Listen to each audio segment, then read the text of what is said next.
Hey, how's it going? How's it going? How's it going? Some more. It's Politics with Laura here.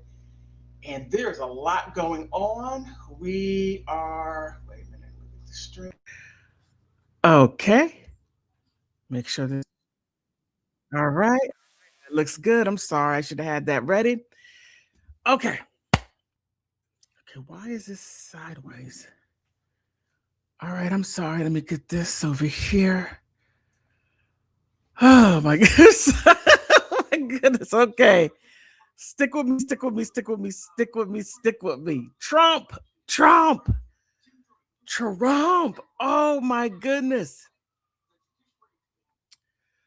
Uh Trump did it. He did. So if we all right. So if we ever had a thought that Trump was not going to go into Venezuela and literally take Maduro and his wife and bring them up to New York, the Southern District, and try them. And try them. That's exactly what he has done. Now, if you say, oh my God, that cannot be done. It has been done before. It has been. Before I get to the speech, let me show you a little bit of history, US history, because it's quite ironic how this is happening the same day back in 1992. I find it quite interesting.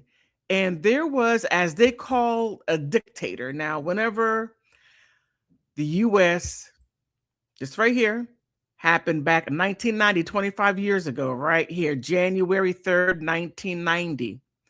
This is the Panamanian president, not dictator, president, Daniel Noriega.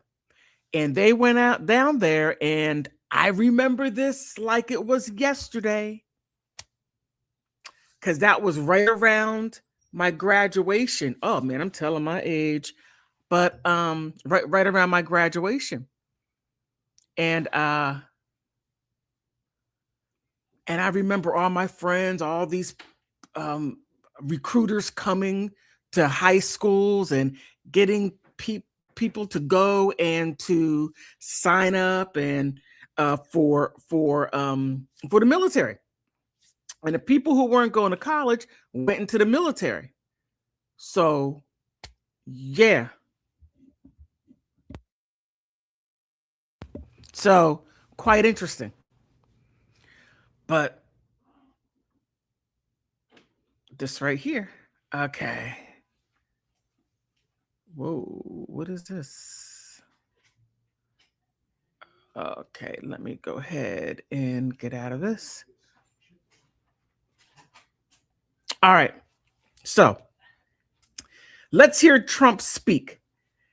Now, just keep that in mind. Noriega was 25 years ago. 25? No, longer than that. And now we have Maduro. And this happens to be Panama and right hop, skip, and a jump, Venezuela. All right, let's go ahead and get into Trump's address to the people.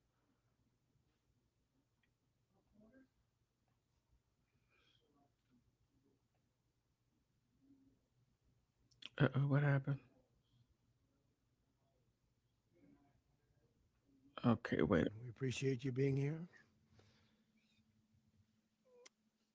Late last night and early today, at my direction, the United States Armed Forces conducted an extraordinary military operation in the capital of Venezuela. Overwhelming American military power, air, land, and sea, was used to launch a spectacular assault. And it was an assault like people have not seen since World War II. It was a force against a heavily fortified military fortress in the heart of Caracas to bring outlaw dictator Nicolas Maduro to justice. This was one of the most stunning effective and powerful displays of American military might and competence in American history. And if you think about it, we've done some other good ones like the attack on Soleimani, the attack on al-Baghdadi, and the obliteration and decimation of the Iran nuclear sites just recently in an operation known as Midnight Hammer,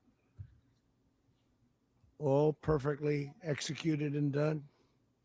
No nation in the world could achieve what America achieved yesterday, or frankly, in just a short period of time.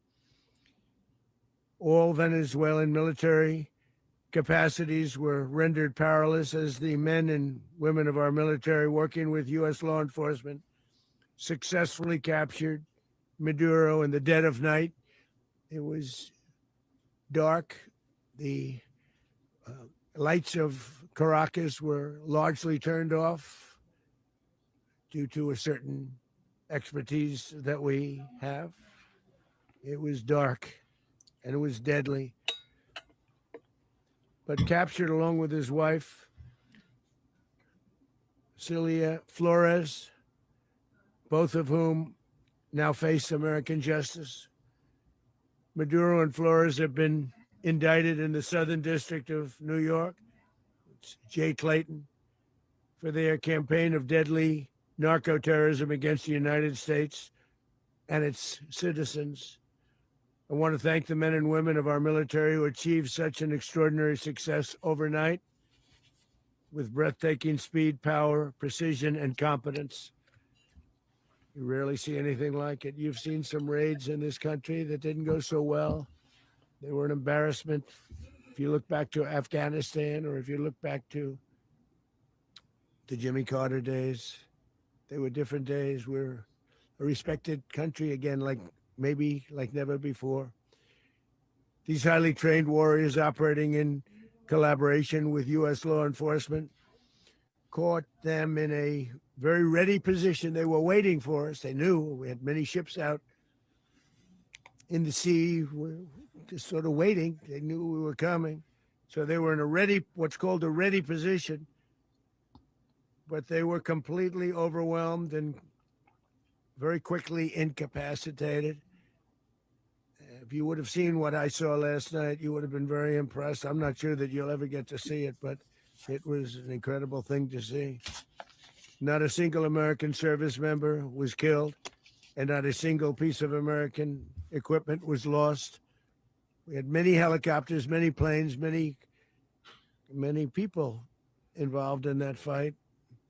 But think of that, not one piece of military equipment was lost, not one service member was, more importantly, killed. The United States military is the strongest and most fearsome military on the planet by far, with capabilities and skills our enemies can scarcely begin to imagine. We have the best equipment anywhere in the world. There's no equipment like what we have. And you see that even if you just look at the boats. You know, we've knocked out 97% of the drugs coming in by sea. 90%. Each boat kills on average, 25,000 people. We knocked out 97%. And those drugs mostly come from a place called Venezuela.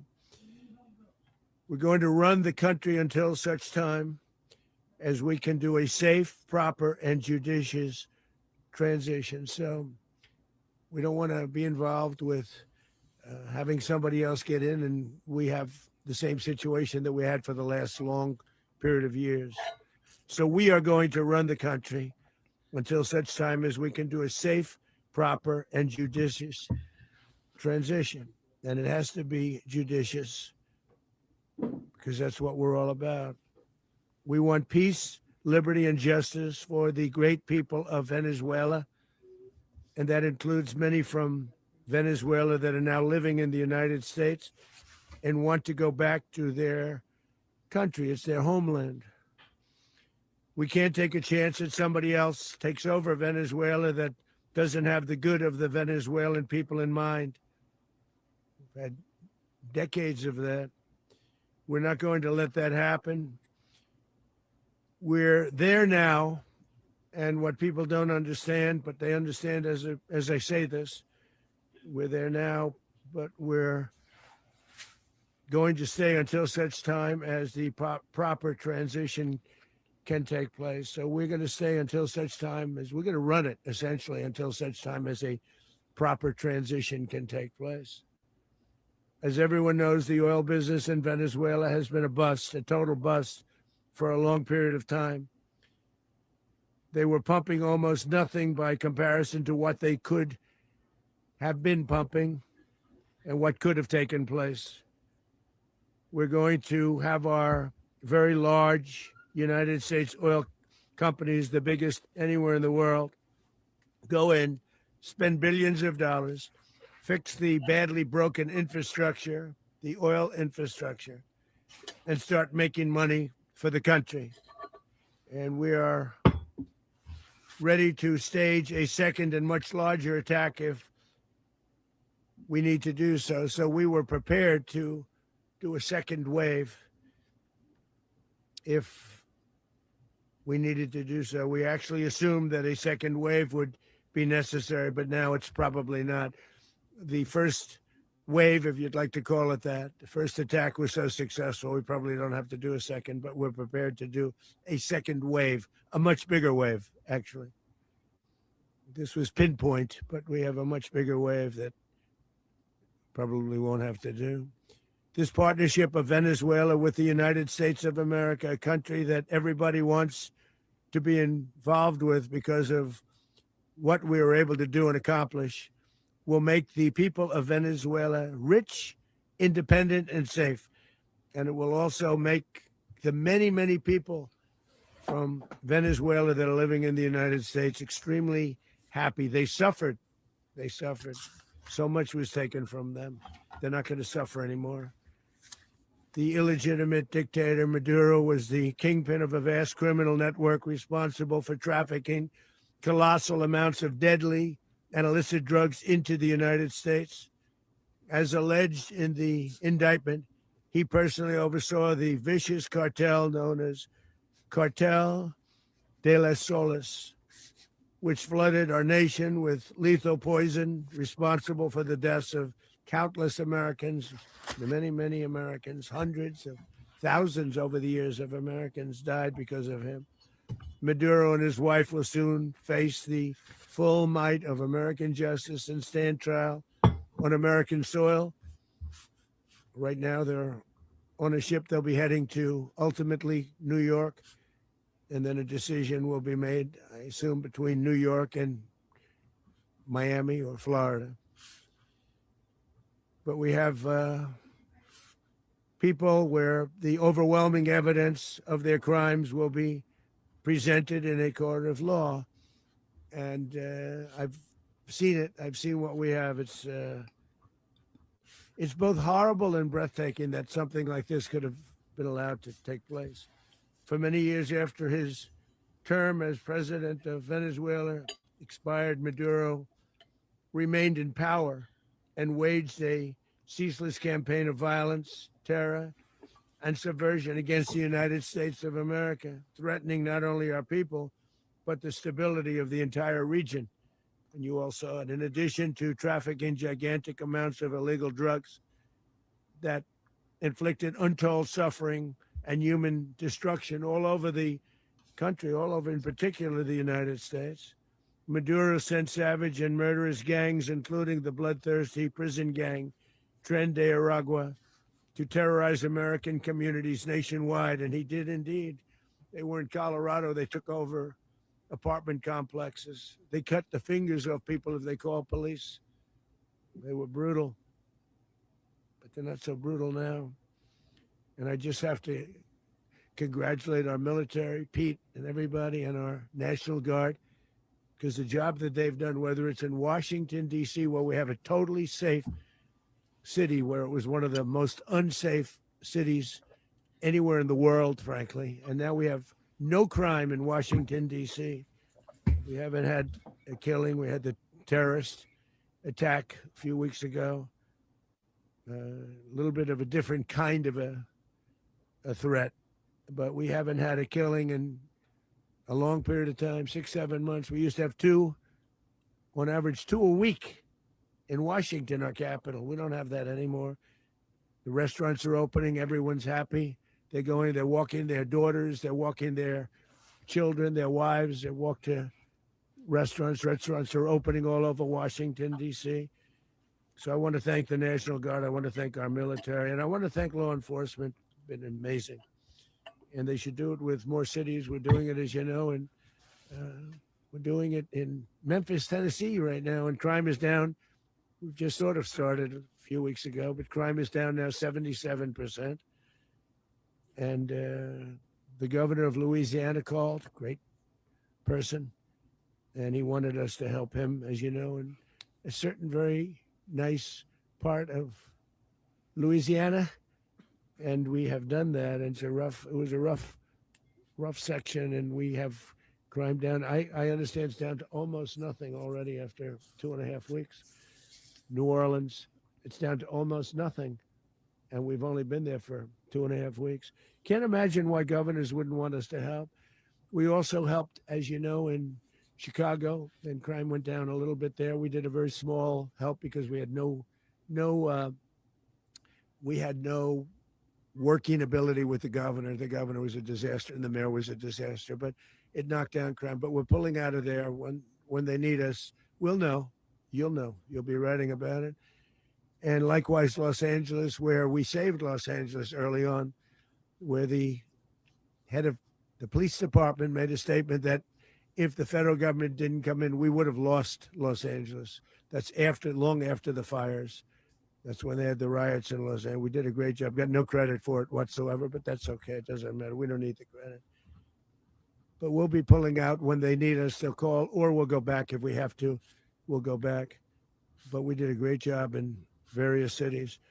But the place that we're very proud of is Washington, D.C., because it's our nation's capital. We took it from being a crime-ridden mess to being one of the safest cities in the country. But the gangs that they sent raped, tortured, and murdered American women and children.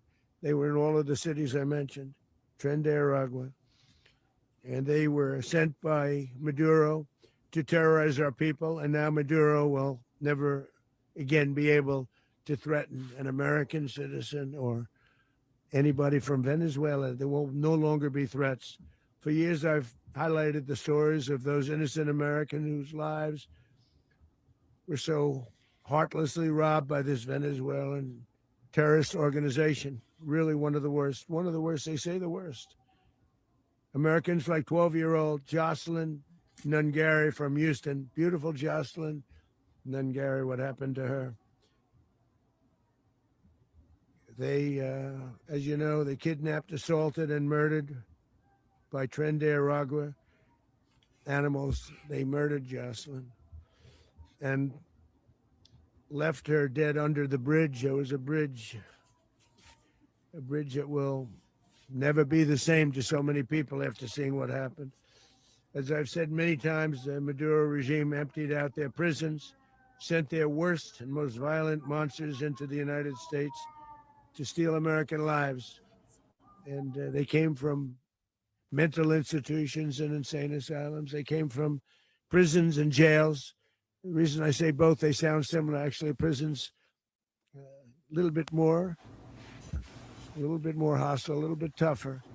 A mental institution isn't as tough as an insane asylum, but we got them both. They sent from their mental institutions. They sent from their jails, prisons. They were drug dealers.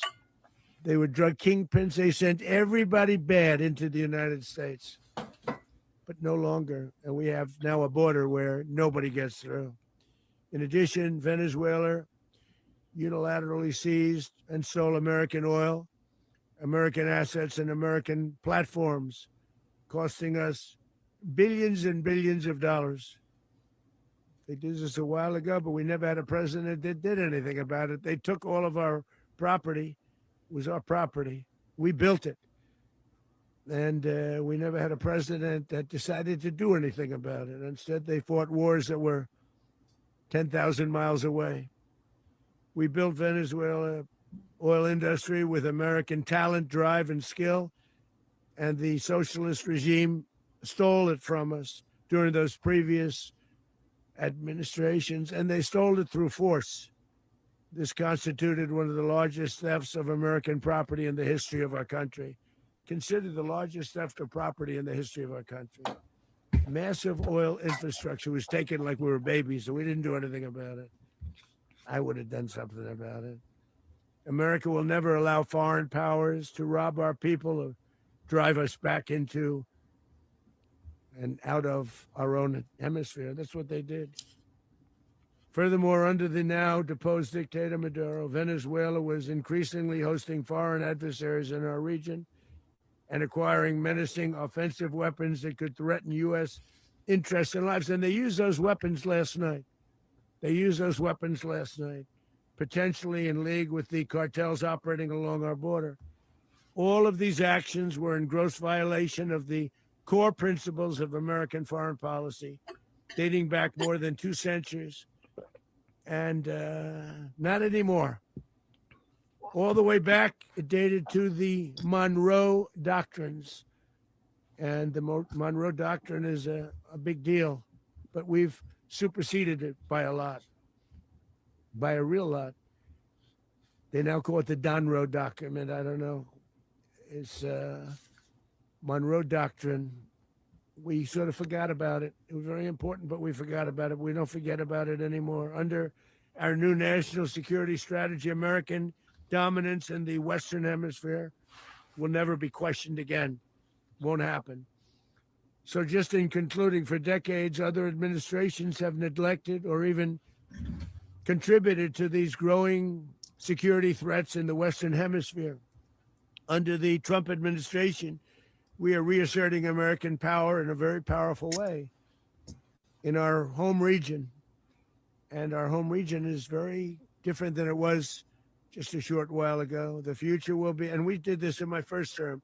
We had great dominance in my first term, and we have far greater dominance right now. Everyone's coming back to us. The future will be determined by the ability to protect commerce and territory and resources that are core to national security. These are core to our national security. Just like tariffs are, they've made our country rich, and they've made our national security stronger than ever before. But these are the iron laws that have always determined global power. And we're going to keep it that way. We will secure our borders. We will stop the terrorists. We will crash the cartels, and we will defend our citizens against all threats, foreign and domestic. Other presidents may have lacked the courage or whatever to defend America, but I will never allow terrorists and criminals to operate with impunity against the United States. This extremely successful operation should serve as warning to anyone who would threaten American sovereignty or endanger American lives. Very importantly, the embargo on all Venezuelan oil remains in full effect. The American Armada remains poised in position, and the United States retains all military options until United States demands have been fully met and fully satisfied. All political and military figures in Venezuela should understand what happened to Maduro can happen to them, and it will happen to them if they aren't just, fair, even to their people. The dictator and terrorist, Maduro, is finally gone in Venezuela. People are free. They're free again. It's been a long time for them, but they're free. America is a safer nation this morning. It's a prouder nation this morning because it didn't allow this horrible person and this country that was doing very bad things to us. It didn't allow it to happen. And the Western Hemisphere is right now a much safer place to be. So I want to thank everybody for being here. I want to thank General Raisin Kane. He's a fantastic man. I've worked with a lot of generals. I worked with some I didn't like. I worked with some I didn't respect. I worked with some that just weren't good. But this guy is fantastic. I watched last night one of the most precise attacks on sovereignty. I mean, it was an attack for justice. And I'm very proud of him. And I'm very proud of our Secretary of War, Pete Hegseth, who I'm going to ask to say a few words. Thank you very much.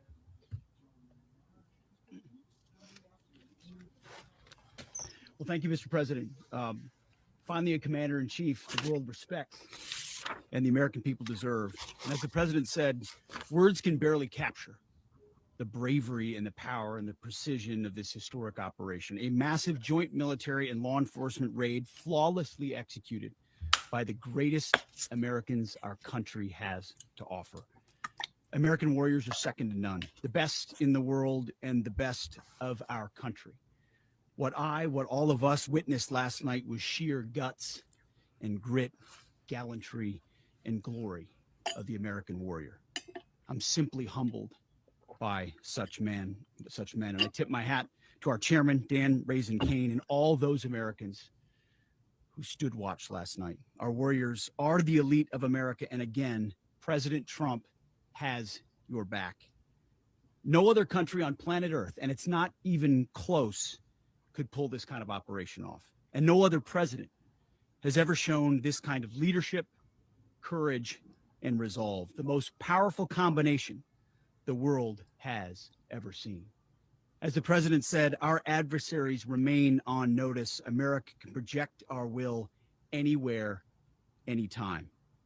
The coordination, the stealth, the lethality, the precision, the very long arm of American justice, all on full display in the middle of the night. Nicolas Maduro had his chance, just like Iran had their chance, until they didn't and until he didn't. He effed around and he found out. President Trump is deadly serious about stopping the flow of gangs and violence to our country, deadly serious about stopping the flow of drugs and poison to our people, deadly serious about getting back the oil that was stolen from us, and deadly serious about reestablishing American deterrence and dominance in the Western Hemisphere. This is about the safety, security, freedom, and prosperity of the American people. This is America first. This is peace through strength. And the United States War Department is proud to help deliver it. Welcome to 2026. And under President Trump, America is back. I'd like to welcome now our chairman, Chairman Raisin Kane, to give a few more details about the operation. Mr. Chairman. Thank you, Mr. Secretary. Thank you, Mr. President, and good morning. Last night, on the order of the President of the United States and in support of a request from the Department of Justice, as the President said, the United States military conducted an apprehension mission in Caracas, Venezuela, to bring to justice two indicted persons, Nicolas and Cecilia Maduro.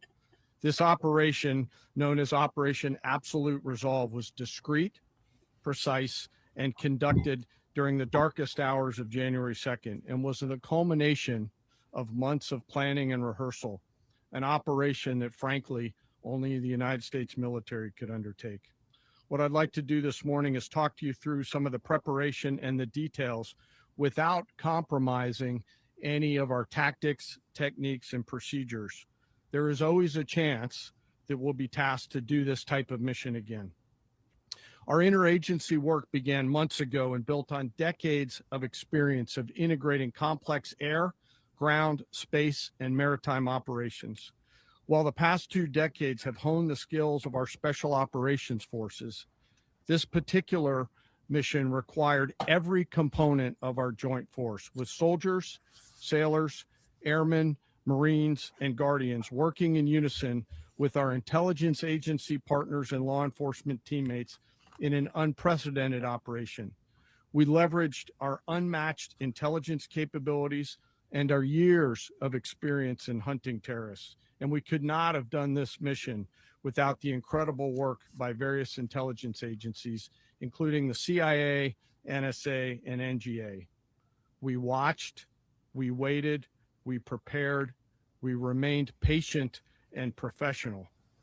This mission was meticulously planned, drawing lessons from decades of missions over the last many years, many missions over these last many years. This was an audacious operation that only the United States could do. It required the utmost of precision and integration within our joint force. And the word integration does not explain the sheer complexity of such a mission.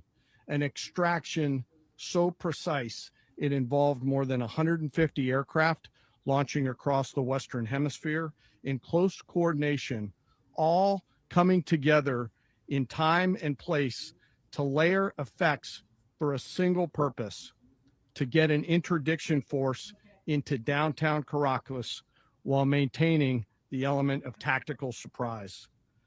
Failure of one component of this well-oiled machine would have endangered the entire mission, and failure is never an option for America's joint force.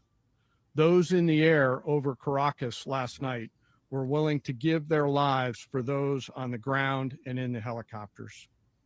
Let me talk a little bit about the preparation. After months of work by our intelligence teammates to find Maduro and understand how he moved, where he lived, where he traveled, what he ate, what he wore, what were his pets, in early December, our force was set pending a series of aligned events. Key was choosing the right day to minimize the potential for civilian harm and maximize the element of surprise and minimize the harm to the indicted personnel. So as the president said, they could be brought to justice. And as the president said earlier today, weather in Venezuela is always a factor this time of the year. And over the weeks through Christmas and New Year's, the men and women of the United States military sat ready, patiently waiting for the right triggers to be met and the president to order us into action. Last night, the weather broke just enough, clearing a path that only the most skilled aviators in the world could maneuver through. Ocean, mountain, low cloud ceilings. But when tasked with a mission, this organization does not quit. At 10:46 p.m. Eastern time last night, the president ordered the United States military to move forward with this mission. He said to us, and we appreciate it, Mr. President, good luck and Godspeed. And those words were transmitted to the entire joint force. Over the course of the night, aircraft began launching from 20 different bases on land and sea across the Western Hemisphere. In total, more than 150 aircraft, bombers, fighters, intelligence, reconnaissance, surveillance, rotary wing were in the air last night. Thousands and thousands of hours of experience were airborne. Our youngest crew member was 20, and our oldest crew member was 49. And there's simply no match for American military might. As the night began, the helicopters took off with the extraction force, which included law enforcement officers, and began their flight into Venezuela at 100 feet above the water. As they approached Venezuelan shores, the United States began layering different effects provided by Spacecom, Cybercom, and other members of the interagency to create a pathway. Overhead, those forces were protected by aircraft from the United States Marines, the United States Navy, the United States Air Force, and the Air National Guard. The force included F-22s, F-35s, F-18s, EA-18s, E-2s, B-1 bombers, and other support aircraft, as well as numerous remotely piloted drones. As the force began to approach Caracas, the Joint Air Component began dismantling and disabling the air defense systems in Venezuela, employing weapons to ensure the safe passage of the helicopters into the target area.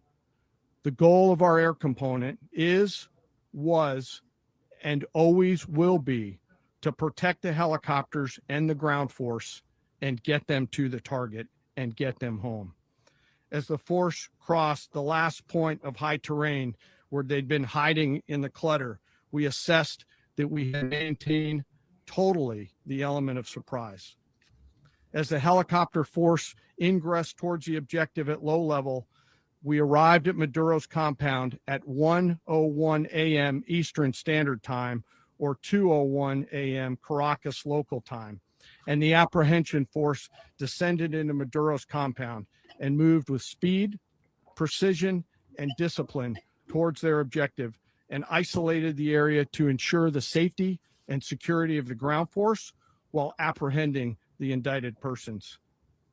On arrival into the target area, the helicopters came under fire, and they replied with that fire with overwhelming force in self-defense. One of our aircraft was hit, but remained flyable, and as the president said earlier today, all of our aircraft came home, and that aircraft remained flyable during the rest of the mission. As the operation unfolded at the compound, our air and ground intelligence teams provided real-time updates to the ground force, ensuring those forces could safely navigate the complex environment without unnecessary risk. The force remained protected by overhead tactical aviation. Maduro and his wife, both indicted, gave up and were taken into custody by the Department of Justice, assisted by our incredible U.S. military with professionalism and precision, with no loss of U.S. life. After securing the indicted persons, the force began to prep for departure. Helicopters were called in to exfiltrate the extraction force, while fighter aircraft and remotely piloted aircraft provided overhead coverage and suppressive fire. There were multiple self-defense engagements as the force began to withdraw out of Venezuela. The force successfully exfiltrated and returned to their afloat launch bases, and the force was over the water at 3:29 a.m. Eastern Standard Time with indicted persons on board. And both Maduro and his wife were embarked aboard the USS Iwo Jima. In closing, what we've witnessed today is a powerful demonstration of America's joint force. We think, we develop, we train, we rehearse, we debrief, we rehearse again and again, not to get it right, but to ensure that we cannot get it wrong. Our jobs are to integrate combat power so when the order comes, we can deliver overwhelming force at the time and the place of our choosing against any foe anywhere in the world. I am immensely proud today of our joint force and filled with gratitude to represent them here today. There is simply no mission too difficult for these incredible professionals and the families that stand by them and support them. As we stand here this morning, our forces remain in the region at a high state of readiness, prepared to project power, defend themselves, and our interests in the region. This operation is a testament to the dedication and unwavering commitment to justice and our resolve to hold accountable those who threaten peace and stability. In closing, I want to express my heartfelt gratitude to the brave men and women who executed this mission. Their courage and tireless commitment to our nation are what makes us strong. Thank you, Mr. Secretary, and thank you, Mr. President. Well, I don't have much to add to what you've heard now, other than the following points. Nicolas Maduro was indicted in 2020 in the United States. He is not the legitimate president of Venezuela. That's not just us saying it. The first Trump administration, the Biden administration, the second Trump administration, none of those three recognized him. He's not recognized by the European Union and multiple countries around the world. He is a fugitive of American justice with a $50 million reward, which I guess we saved $50 million. And make sure. yeah, exactly. But Don't let anybody claim it.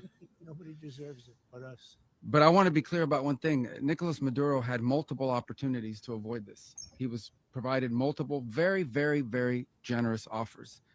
All right, I'm going to pause it right there because there are some things I want to say. And all right, it's going to get rough. It's going to get really rough. Stick with me, stick with me, stick with me, stick with me, stick with me. All right. Okay. I live in a sanctuary city. And this right here relates to what Trump and Pete Hegseth said, and Secretary of State Marco Rubio. Now, this is something that people from other countries do not understand. When you leave your land, and this is specifically to Venezuelans, because I have talked to many of them from Venezuela who came up here during Biden's administration, and I told them, you are a fool to leave your land. You have all those resources. And they said to me, nobody's going to come and take over Venezuela. We got all these people, and we're going to back off any country that comes in that tried to take us over. Well, the U.S. came in one wave and took your president and first lady, and no one stopped them. Zero. No one. And when you're talking all this smack, how strong you are, remember where you're at. You were in the United States talking about how strong Venezuela is.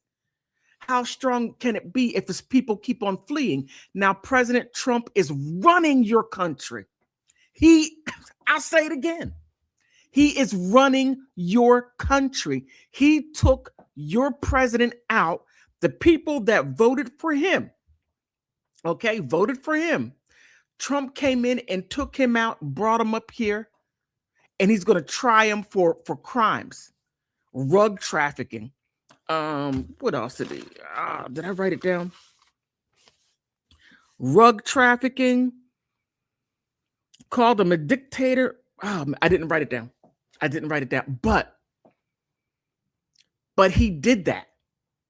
Trump did that. Not only did Trump did it, he said he was going to do it. And all of you, and please understand, when you come here and you pay taxes, you can't sit here and tell the president what he can and can't do, because you're no longer in your country. So whatever you say is invalid. It means zero. You pay taxes into the federal government, into the military, to go in and take over your country. While you sit here and talk sugar, honey, and I'm on Rumble. Shit. You have to talk all the shit. You talk it as if it means something. This is what you don't get. It means nothing while you're over here living in a higher status. And forgive me for saying that, but when you don't build your country up, when Black Americans were telling you to build your country up, you did not. You took offense to it. So when something like this happens, you have zero to say. Zero. Nothing. Nada. Zilch to say at all. Because you gave up that right in your homeland to even to look at it as, okay, I'm still with you. No, you gave it up. You gave that up. So now Trump, I can only imagine the horror as you see low helicopters flying from the sea over to your land to Caracas. And that's a pretty good way from the sea to Caracas. That is a couple of hours of people seeing the military coming through on sea, in air, on land, coming to get your president. And no one did a thing. They didn't do nothing. Nothing at all. What happened to all that machismo, miss? Machismo. Where was that? Where was all the machismo-ness? Where was it? I would really like to know. I really would. Because you talk all that smack here. And I talked to them personally in D.C., in Maryland, Virginia, all around. You're not going to do nothing. No, you're not going to do nothing. And when I told you, and I hope you see this, when I told you that you don't understand America, you only understand America by watching TV. No, I'm sitting here, and if you look on my IG channel, I take videos and pictures of all the helicopters coming up and down through the Potomac. I see them on by sea, not sea, but on the Potomac River, going to different places, going to the Navy Yard. I see helicopters, Marine ones. Thank you for teaching me that terminology. Thank you very much to my IG audience. Thank you. The Marine ones. And all of a sudden, I start seeing these other helicopters that are bigger and that had like two propellers in the front and one, not even a propeller, but I guess maybe a steerer. Forgive my lack of terminology, but please help me out, put it down in there so I can articulate that better next video. So when you had all that I'm looking at it, I'm like, some sugar honey iced tea is getting ready to go down. And I told my IG audience, Politics with Laura, yes, a shameless plug, Politics with Laura, there, I said it's going down, and please like and subscribe. It's going down now. When Trump talked about the Monroe the Monroe Doctrine, that was back in 1823, and that right there was to say, hey, you know, look, Europe, you don't belong over here. You stay on over there. So we're going to protect this. We're going to protect it. Now, this happening,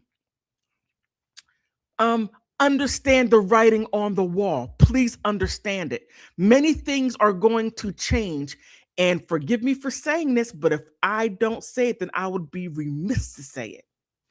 Whiteness, the definition has changed.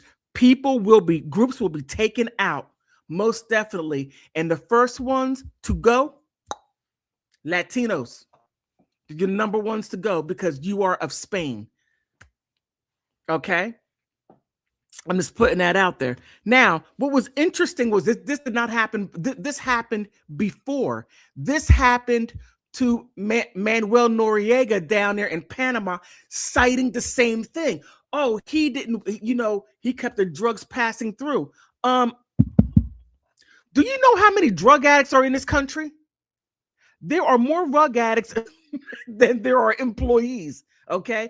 Too many drug addicts. So there was a lot more to it in Venezuela because George Herbert Walker Bush, the son, went down to Noriega this very day back in 1990. He went down to Panama this very day and took Manuel Noriega. But guess what? It took him 23 days to get him out. 23 days to get Manuel Noriega out. I remember it like it was yesterday. I remember it. And when they took him out, he spent 40 years in jail because they said he was doing drug trafficking, money laundering, I don't quite remember, but I don't want to say anything that's incorrect. Now, Trump told, oh my goodness, what's his name? Maduro, stop with the rugs. Stop with this, stop with that, because you're eliminating Americans.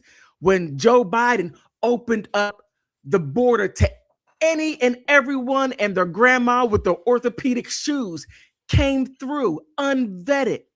I mean, it was wild. I seen my city, the area that I lived in, turned nuts. And there was this guy I said this a couple of times. There was a guy in a blue car, didn't speak English, but would not a car, but a motorcycle, didn't know how to ride it, would almost hit my car. I digress. But many of those people came in and they're saying, I'm refugees. Now, I'm talking to the Venezuelans. I'm like, nah. No, you got Putin and Xi Jinping in Venezuela, and they've been there for a while, upgrading your country. So what are you? Are you a spy? Are you a spy? Are you spying for them? I mean, what is it? Are you here to do a soft coup, a soft destabilization of the United States? Because I'm going to tell you, it's not going to work. You think black and white people We have our issues. Yes, the heck we do. We have our issues. But one thing that we have in common is the United States, this land. And we are not going to let anyone come in and take it over. No, no, no, no, no. You misunderstand our beef. You misunderstand our fight. Okay? You misunderstand it. Black and white people come together and become the sugar honey iced tea. I've said that several times. So if you think that's going to happen, no. We'll let you go nothing but so far. But once you reach that point, then the people will turn it over. Look, Americans are known for turning up like this. We are known for it. And I'll leave it right there. But the Monroe Doctrine, he employed it. That's why he went down there and that's why he went to Venezuela and took it over, because of what China, the Red Dragon country.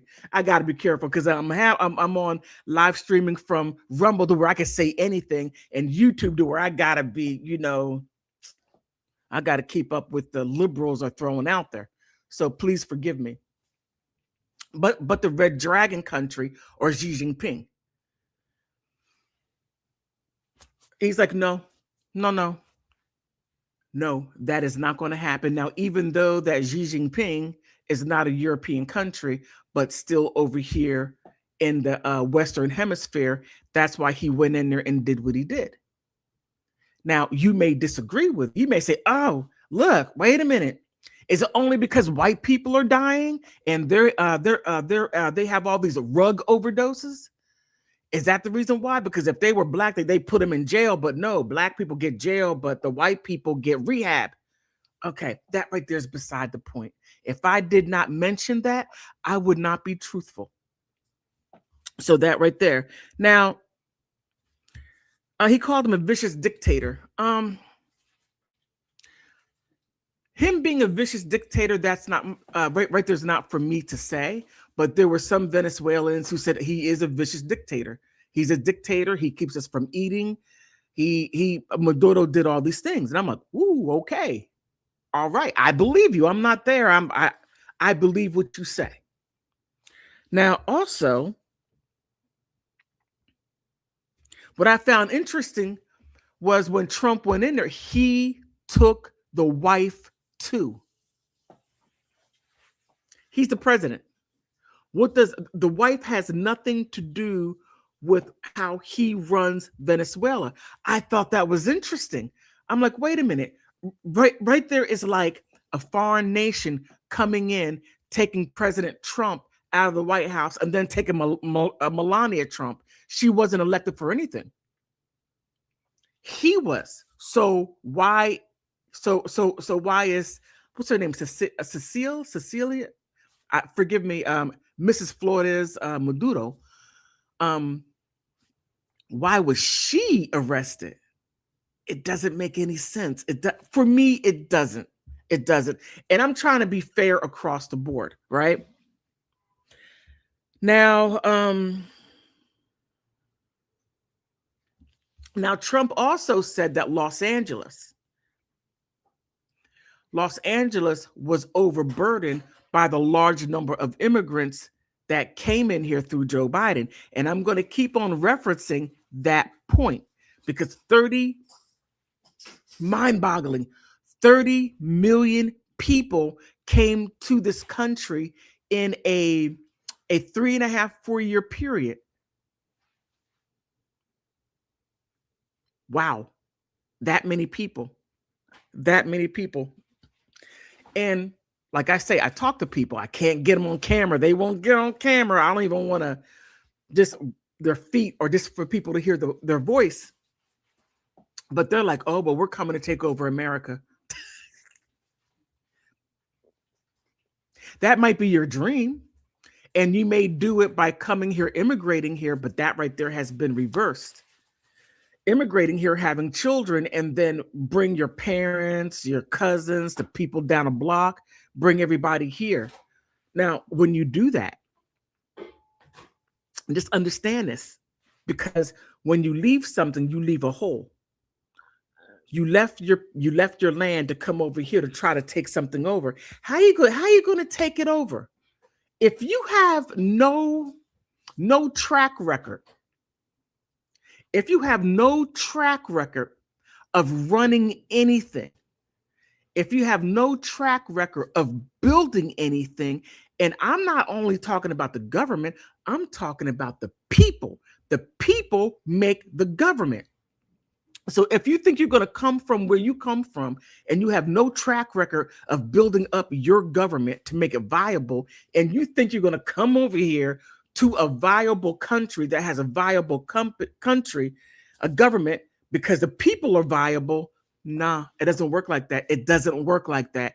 It doesn't happen like, oh, well, I'm over here in America, I'm going to do it. No, it doesn't work like that. You have to have a track record. Your community has to have that track record. Your family has to have that track record. Hell, you have to have that track record. And the people that I've spoken to, you don't have that track record. So you could have as many children as you want. It doesn't mean you're going to take over anything. Heck, you run and say, well, my government is corrupt. And you saw what America just did. Oh my goodness, you know nothing. Zero. Now, Trende Agua. Now, I thought that was quite interesting, and I still think that they are government assets. You're like, politics with Laura. Why do you say that? Because you had these people coming here for a specific reason, and they came here to quote unquote take over. Now, I don't think you quite appreciate how big the United States is. The United States is very big. And if you're going to places like Colorado and you take over maybe 1 or 2 apartment buildings, and you go to New York and you're going to places that are heavily immigrant, you're not going to places that doesn't have many immigrants. You're not doing that. That's not what you're doing. That's counterproductive to going to what you say you're going to do. Well, I'm going to go to over here and I'm going to do. You're going to have to fight the people that are like, look, I got it good here. It sucks back home. You think I'm going back there and have you hooligan, coming up here and messing things up, think you're going to take over and bring that crazy way of doing things up here, and you think it's going to work? No. So they most definitely had pushback. Now, it wasn't as big as you think that it would have been. Well, they pissed off the right people. You got the bikers going all over the place. President Trump didn't say that, but the bikers are going up there. Man, I could only imagine the bikers going to LA, because they did. The bikers, the guys with the pickup trucks, went in there and quailed a whole lot of that stuff. Quailed it. And I'm like, ooh, ooh. There are those people who you mess around with, and there's those people who need a whole lot of room. But I'm telling you, they learned a valuable lesson, because not all Americans are going to sit there and say, shish kumbaya, I'm here. Nah, they're quiet. They're back over here like this, looking at you. This looking, seeing what you're doing. And watching while you act the fool. All right. Trump said something rather interesting about Venezuelan oil. I'm sorry, I should have mentioned that first. He said Venezuela stole something that was America's. The oil. Now, you got to go, well, you don't have to go back, but you go back to President Bush too. President Bush too. There was a man. Okay, I'm going to see how I can say this on both streams. Zapata oil had a lot to do with refining and getting the oil and gas from Venezuela. Now, this was quite interesting, is that Venezuela, how can I say this diplomatic? Okay, forget about being diplomatic.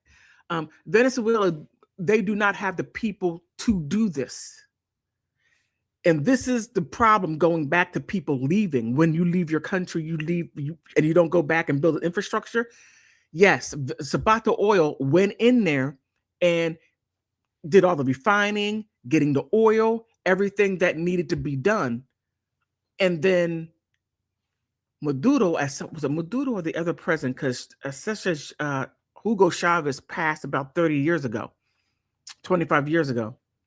So somewhere between that point right there, that the oil became a problem, and they cut the United States out and said, we're going to take the oil. How are you going to take the oil and you don't have the people to do it? Oh, you had China to come in and do it, the Red Dragon country to come in to do the oil, but you still don't have the people in your country to do the oil, to get the hard crude oil, to clean it up.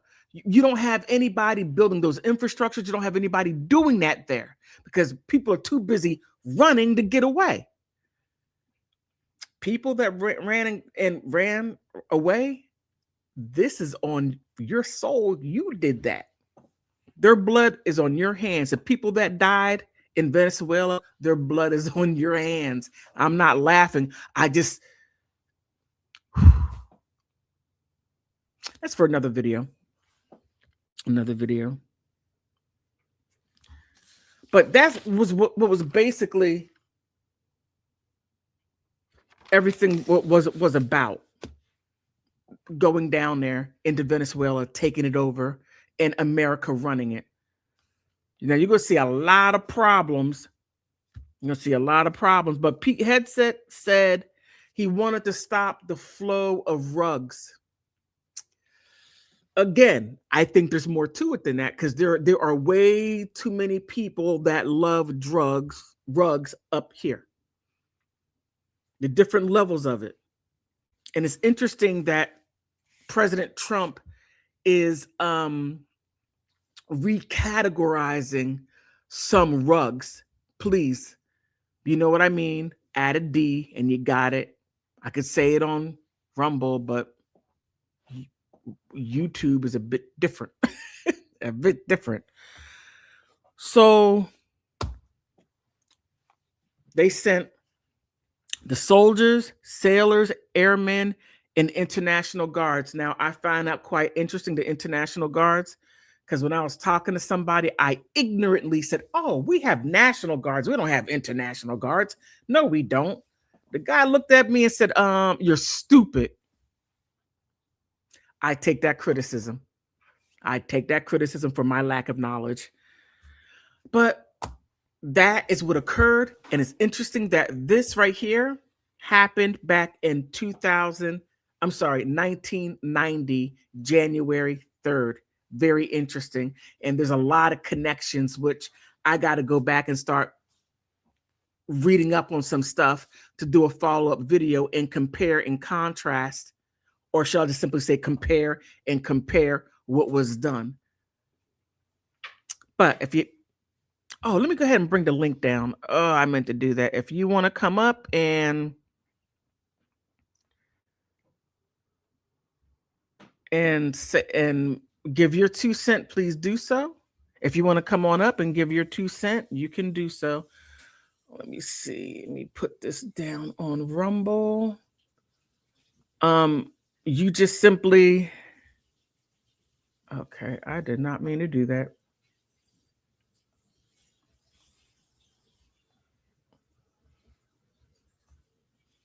All right, where's the chat? Let me open up the chat. If you want to come on up, please do so. I'm dropping a link. If you want to give your thoughts on President Trump, his speech, being in Venezuela, come on up.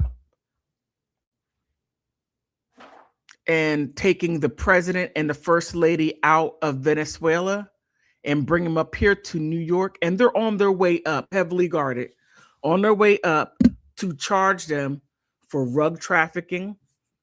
Oh, dark on it.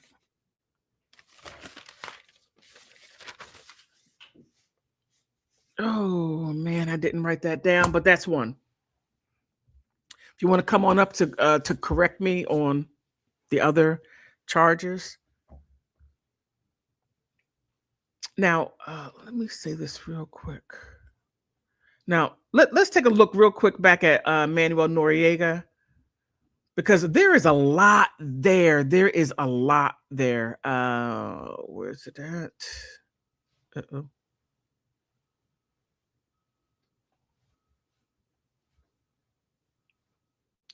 Maduro. All right. Let me see. All right, that's showing. Okay. There's a lag on Rumble. All right. But here, that right there is Manuel Noriega, and these are the DEA, and they're in Panama arresting him. And look, again, on January 3rd, 1990, Panama's General Manuel Antonio Noriega, after holding up for 10 days, forgive me, I said 23 days, it was 10 days, and the Vatican City Embassy, because he ran into the church. Now, this is an interesting thing. The church, if you go into the church, that is a safe haven. No government can come in and take you out from that church.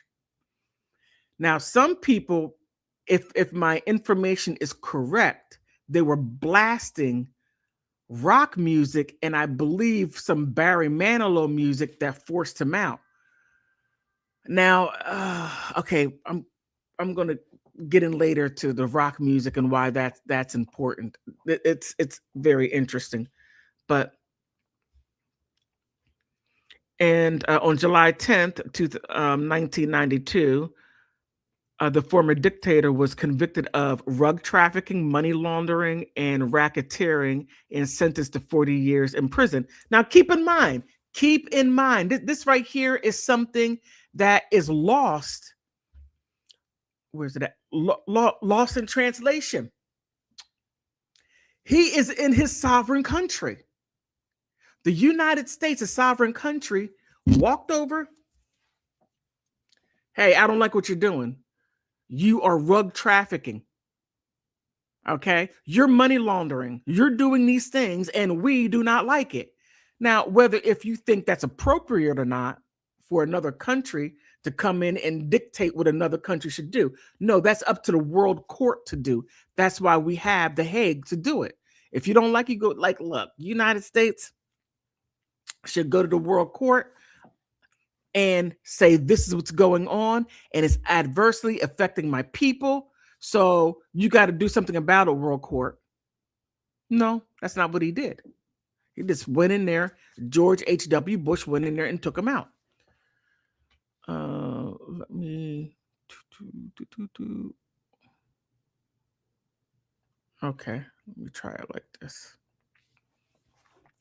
And there was something else I wanted to say right here. 1981, Omar Torrijos died in a plane crash, and after 2 years, after a 2-year power struggle, Noriega emerged and general of Panama's military forces, and he became the country's de facto leader. Okay. All right. Everybody just accepted him. Fixing presidential elections so he could be installed. Okay. His own puppet officials. Noriega's ruled was by the market by corruption and violence, and became a double agent selling American intelligence to Cuba and Eastern European governments. I knew there was something more to it than that. And in 1987, when the Panamanian organized protests against Noriega and demanded his ousting, he declared a national emergency, shut down radio stations, newspapers, and forced his political enemies into exile. Okay. I missed that part.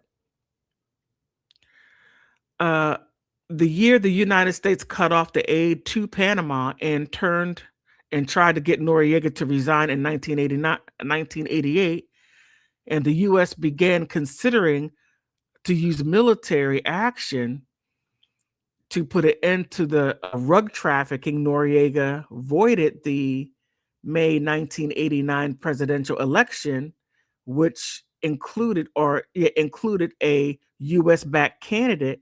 In December of the year, he declared his country to be in a state of war with the United States. Shortly after, the American Marines was an American Marine was killed by a Panamanian soldier.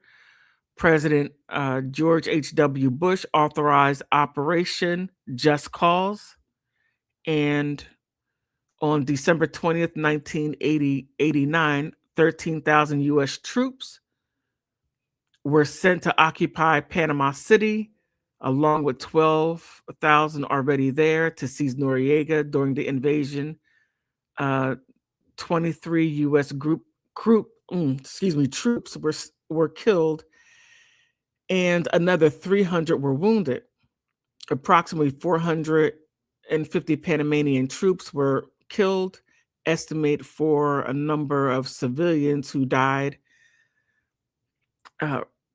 range from several hundred to several thousands, with thousands more injured. So we see, so that right there. Wait a minute, let me take this down. All right, and let me go ahead and let me see, where is it at? That's Panama.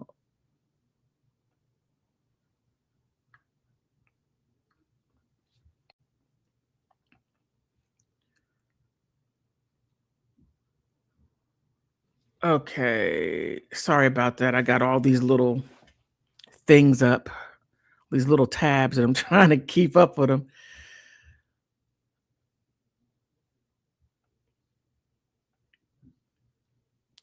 Okay, now this just came out today. The U.S. captures Venezuelan leader and his wife in a stunning operation and plans to prosecute them.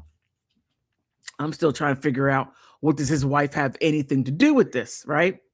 So in Caracas, the United States captured Venezuelan President Nicolas Maduro and flew him out of the country in a stunning military operation early Saturday morning, and that plucked the sitting leader from office.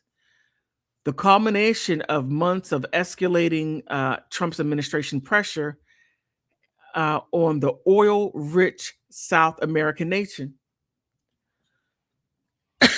Excuse me. Now, Maduro and his wife taken overnight from their home on a military base. Wow. Okay, just imagine this. Imagine this. He's on. Okay, imagine President Trump at Camp David. He's there, heavily guarded, and then another government military comes in, takes over Camp David, and takes the president, takes President Trump, put him on the plane and Melania, and fly out of the U.S. airspace, taking them wherever to try them. Now, that's very hard for me to imagine. And the fact that that occurred in Caracas, which is in deep in Venezuela,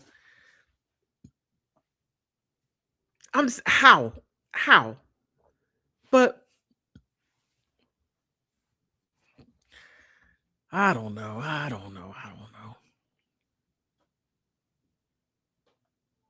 Okay. Let me see. We're aboard the U.S. warship on their way to New York City, where they will be facing criminal charges.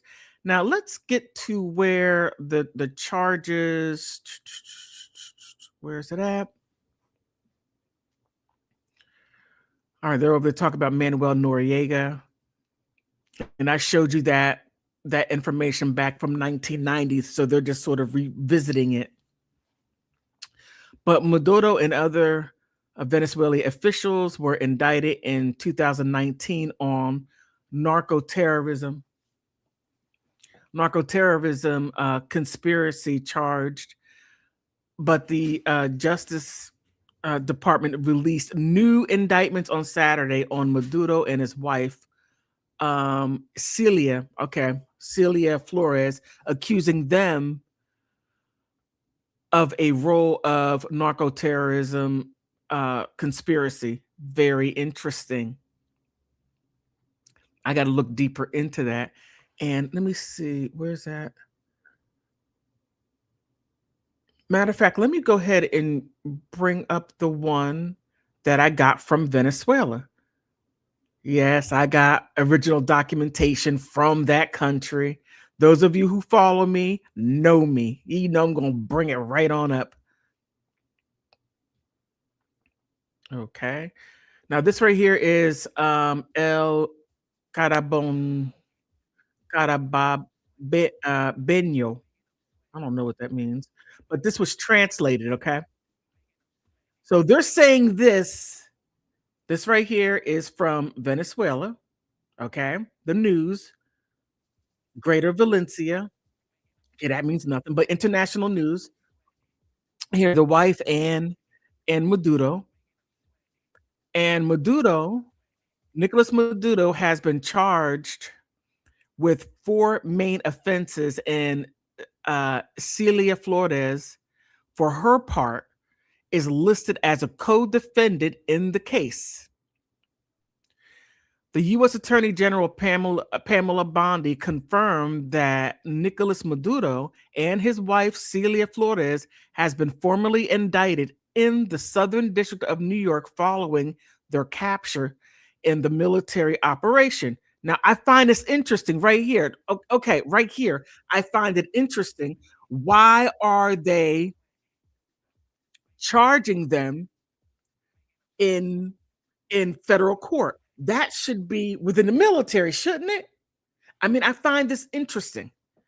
So the conspiracy, okay, I'll leave it right there. Carried out in the early morning hours of January 3rd, 2026, both will face trial in the United States for serious crimes related to drug trafficking, and weapons possession. Every country should have weapons. That is how you defend your land, but it didn't work out that well for them. So Nicolas Maduro has been charged with 4 main counts: narco-terrorism conspiracy to import, you see this right here, Coca-Cola, okay, into the United States, possession of machine and destructive devices, and conspiracy to possess such devices in connection with the activities against the U.S. government. Now, wait a minute. Wait, pause, stop the press. That was in Venezuela. How does any of those things have anything to do with the United States? I'm just keeping it fair. I'm playing the devil's advocate. Well, you get the meaning. So here, Celia Flores, for her part, is listed as a co-defendant in the case, although the specific details of the charges against her focus on her alleged participation in the drug trafficking network led by her husband. So for her, everything is alleged, just alleged. These accusations stem from the investigation by the Department of Justice initiated years ago, which include testimony from cooperating witnesses and evidence of shipments of controlled substances. So when you see, when you saw Trump sending, drones or whatever it was to those ships or those speedboats, that's what he was talking about. Very, very interesting. This is going to be an interesting court case. Hopefully, I hope that we're able to chime in on it. But Bondi emphasized that both will soon face American justice on American soil. Keep in mind, I'm going back to the fact that these people, the president and the first lady, on their soil, making rules and whatever for their land. So keep that in mind. And the American courts highlighted the coordination between the Justice Department and the armed forces to carry this out. Now, this is what Pam Bondi said. Let me get rid of that right there. Nicolas Maduro and his wife Celia Flores have been indicted in the Southern District of New York. Oh no, I did not mean for that to happen. Wait a minute. Okay, good. Now, recognition of the military. Now, I'm not going to go down into that. This right here is Pam Bondi. Now, here, Marco Rubio had anticipated that no further military action was planned once the arrest was completed. So it goes on. Now, this right here is a newspaper that was translated, doggone it, in Venezuela. Okay, so that came out today, and it's going to be very interesting to see what the take on the Venezuelan people and what they think. Now, there are some people who are like, get Maduro out of here, get him out of here. And you have some people say, no, we love Maduro. Now, let's keep it like as it is here. You have some people like, oh my goodness, I can't stand Trump. Somebody come and arrest him and take him into another country and put him in jail. You have those people that feel that way. And you have people over here it's like, no, I love Trump. He's doing a great job. Keep him here, keep him here, keep him here. Same thing. But there's going to be more, and I'm going to keep my eye on it. It's very interesting how all of this is. Woo. Man, oh man. Unfortunately, I was not able to go down to the Navy Yard and to the Bowling Air Force Base just to see on the outside what types of helicopters coming in and out. Would be very interesting to see. But